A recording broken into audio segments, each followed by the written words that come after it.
Hi everyone, today we are going to talk about something that you might have heard of before, and that is called the freeze response, but also another part of that response that you may not be so familiar with, which is known as the functional freeze response. We will take a look at what these things mean, what they look like in real life, and things that we can do to try and break out of or turn off that response. So just what is the freeze response?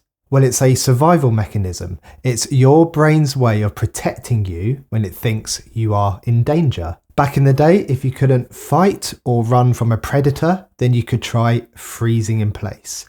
A bit like playing dead so the threat doesn't notice you. The problem is, our brains haven't evolved as much as our world has, and we don't tend to have tigers or woolly mammoths wandering around that we need to concern ourselves with. Instead, we've got things like stressful jobs. We've got overwhelming email inboxes. We've got relationship problems. We've got social media pressures. But our brains can't always tell the difference between a tiger and a never-ending to-do list. And to add to this process of being consciously aware of threats, it's also argued we have this unconscious process called neuroception, which is where the nervous system uses environmental cues to determine if a situation is safe or if it's dangerous or if it's life-threatening. And all of that is happening below our level of awareness. So what's actually going on here? In these videos, I try my best to make information accessible, so I'm not going to go into loads of neuroscience, but there are a few parts of the brain that are probably quite helpful to know as part of your own learning about yourself. So we have something called the amygdala, and roughly speaking, your amygdala sits here. So if I place my hand up here and I have it this way, like this, so we have your fingers or the prefrontal cortex. If we open up our fingers and we have our thumb here, roughly speaking, this thumb is where your amygdala would sit, okay? So you have your prefrontal cortex, your thinking brain, your amygdala, and your kind of wrist and down, we think as the brain stem. So your amygdala is like an alarm system. It's always looking out for threats, and if it finds one, it sounds the alarm for us. And when that happens, it takes over. There's a whole cascade of events that takes over to move you into fight, flight, freeze in order to respond to the threat it's detected. This bit at the front where your fingers are is known as the prefrontal cortex. And this part does things like help with decision making, with problem solving, with reasoning, with knowing how to act in social situations, all of those really complex kind of things that makes you you and helps you to function day to day. But when the amygdala takes over, it turns this bit off. Or at least it turns it down. So it turns down your decision making, it turns down your problem solving, it turns down your social appropriateness in order to keep you safe, in order for it to act. Or think of this example. If you're crossing the road and you start to cross when suddenly you're aware of a car coming quickly towards you, you don't stop in the road, and then your prefrontal cortex kicks in and it generates thoughts like, that car is moving pretty quickly and it's moving directly towards me. I need to get out of the way, otherwise this is going to create a really big mess. Should I take a step back to where I was, or should I run forward to the other side? No, none of that happens. You almost instinctively take a step back, or you instinctively just run forwards without thinking. That is your amygdala starting a very quick automatic process for you. It's outside of consciousness. It's outside of your decision making. And then, once you're safe on the other side of the road or the side that you started on, your prefrontal cortex kicks back in, and that's when you go, wow, that was close. How did I not see that coming? All of that is natural, and that is how it is designed to work. So in that crossing the road example, the body went into fight or flight. It prepped your body to move quickly and to take action and to take a step back, which is a bit like a flight behaviour, instead of trying to punch the oncoming car and stopping it in its tracks like some sort of superhero. But we are talking about freeze, and this doesn't get as much attention as fight or flight. Freeze kicks in when your brain decides that fighting or fleeing isn't an option. It's like your brain going, okay, we're overwhelmed here. There's absolutely no way out of this. Let's shut down and wait for this threat to hopefully pass. And remember, this is an automated process based on our biology. You don't really have a say in the matter. You don't have much of a choice. And our learning histories and experiences can impact this too. For some people, this response can be tied to past trauma. If you've learned from a young age that to stay safe, you have to freeze. You have to stay still, not be noticed, not be seen, not be heard. And that way you don't get hurt, then your brain might be more likely to keep that as a safety strategy for later. It worked then, you've made it this far, best keep doing it. That makes so much sense, doesn't it? And then it might be more likely to hit the freeze button again when it perceives any sort of threat. But the problem is, your brain doesn't need the danger to be actually real. It only needs to feel like it might be real. So being asked to give a presentation at work, or having to have a difficult conversation with someone, or being yelled at by a teacher or a manager are all potential threats. And how do you deal with threats to keep yourself safe? Freeze response. Or think about another situation where a child hasn't feared for their safety in their environment, but they've learned to suppress their emotions. This could be because when they have expressed emotion in the past, they've been put down by someone, or they've been ridiculed for feeling such an emotion, or been told it's not appropriate to feel or express such emotion. Then that child can learn ways to try and not to feel that, to try and not to show it. So in order to escape from that internal bottling up, it results in a freeze or a functional freeze response. And this doesn't have to be a response to the type of trauma where you're thinking about. This could be the result of a child falling over and hurting themselves because they've been playing, for instance. But then the caregiver response is, don't cry. It sounds caring. It comes from a caring place, but it can send the message to hold in emotions. Or the caregiver response is, the caregiver gets dysregulated themselves, and the child sees that. And because the child knows they have to rely on their caregiver and needs their caregiver regulated, the child dampens their own response to try and regulate the caregiver. And then you can see over time that can reinforce a child not showing feelings because they want to try and keep their caregiver close. Or the caregiver sees the child expressing emotion and they can't hold that themselves and they become dysregulated. So the caregiver avoids, or they use an escapist strategy. So they leave the room or they leave the situation. And then the child learns that showing emotion leads to rejection and abandonment. And again, they will learn to suppress those emotions, again, the freeze response, to try and keep their carer near them, to stop them from being abandoned. Okay, so what does this look like in everyday life? Well, most people think of deer in the headlights. It's a classic example of what people think when they think of a freeze response. A freeze response can show up in big, obvious ways or in small, almost sneaky ways.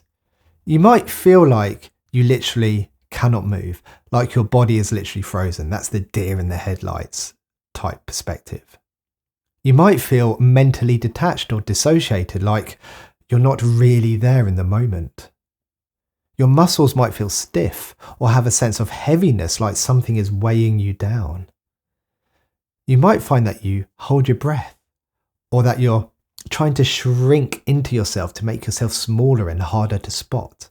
And this is when we start thinking about this idea of functional freeze. In a functional freeze, you can still maintain awareness and functionality to respond to some degree to your surroundings. On the outside, if someone was looking at you, you may look calm and that you're going about your daily business, but internally, you are most likely experiencing high levels of anxiety and distress and actually really detached from what you're doing. This is when you are still going through the motions. You're at work, you're having conversations with people, but there's a disconnection there. You're not really present. You might feel numb. You might feel spaced out or like you are running on autopilot. You know, when you sit down at your desk and you just stare at the computer screen, even though you've got loads of things to do, and you just can't get started. And you might even do things like just randomly click on things and draw little boxes on the desktop, but you don't actually get into anything. It's that. Or maybe you're lying in bed with a long list of things you have to get up and accomplish, but your body feels physically heavy to move and you just can't get that energy level up to get moving. This is functional freeze. You're aware of the situation you're in. You're aware that you need to get up and do those things, but again, you just can't. You might be able to do a bit more than that and go about your day, but you're frozen in terms of emotional expression and attachment. Yet you're still able to perform certain tasks or follow through on some basic instructions that you've been given. If you think back to our child who had learned to not express their emotions outwardly, then this type of response can follow you into adulthood. And this is what it looks like. It doesn't escalate conflict and it doesn't bring any further harm to you because you aren't displaying it. But inside, you're really suffering. You might feel like you're detached, and some people have described it as living through a fog or feeling numb. But also, strangely, you might feel that you are hyper-vigilant to your environment, constantly scanning for danger, but unable fully to connect with your emotions or physical sensations. You might come across to someone as being passive or compliant, but your body is having that fight, flight, freeze response just without the observable outward signs to other people. And as this goes on, you might notice that you struggle with making decisions. Remember that prefrontal cortex, this front part of your brain has been taken offline. So you struggle to make decisions. You struggle to be assertive or connecting with your needs and making sure they are met, such as you might find yourself isolating yourself. You start disconnecting from other people and your social relationships. And you can see how this can spiral down. And if this happens in times when you consciously think, what's wrong with me? I don't need to respond in this way right now. I really need to do this. It can start to cause frustration and it can start to cause shame. But it's important to remember you didn't choose this. It's not an active choice you are making. It's an automatic survival response. So the good news is we can work on this. If you are completely stuck or in that situation where you are struggling to move out of bed, then the first thing you can do is try and move your body. Small, simple movements. We might not have much control over our thoughts. We might not have much control over emotions, but something we do have some control of, albeit I appreciate it's difficult, is your behavior, your actual physical movements. So think of small, simple movements. Try just moving your fingers. If that's too hard, a finger. If you can do that, then try shaking out your hands. Or try moving your toes, and then your foot, and then tapping your foot, and then stomping your feet. We are trying to re-engage the body.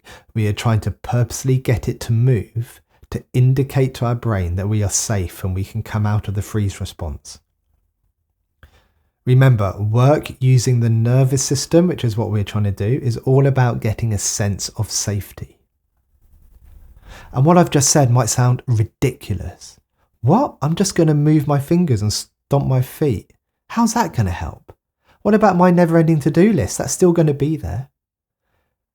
We have to try our best to celebrate these little wins and reinforce to our brain that we are safe. If you are lying in bed and you can't get up to get started, then try just shuffling up the bed a bit so you're a bit more upright. If you've got a big pillow or cushion next to you, maybe put that behind your bed so you can sit upright a bit more comfortably. Or if you can, actually sit up. This is already better than just lying in bed. Give yourself credit. You've made a start. Now try sliding one leg out of the duvet and onto the floor. See if you can feel the foot on the floor. Notice it. Celebrate that. Every time you do this, you signal to your brain that you are safe and you are capable and you are moving and you aren't stuck.